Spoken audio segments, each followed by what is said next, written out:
Почитувани представници на медиумите, јас сум тука во седиштето на Сдруженијето на новинарите на Република Македонија да изразам непосредна поддршка за работата на новинарите.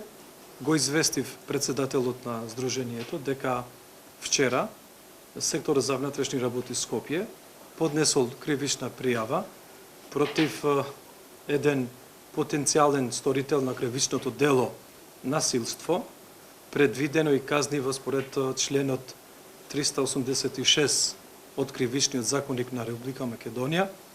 Станува збор за случајот нападот низ новинарите на интернет порталот А1 ОН со можност во наредните денови кривичната пријава да се дополни со соодветни факти и докази и во однос на другите осумничени во тој конкретен случај.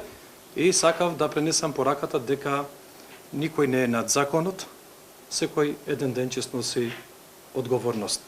Ние мора да ги почитуваме уставните вредности, државните и демократските институции на државниот и на политичкиот систем и затоа сум тука да продолжуваме нашата ефективна соработка со Сдруженијето на новинарите на Република Македонија.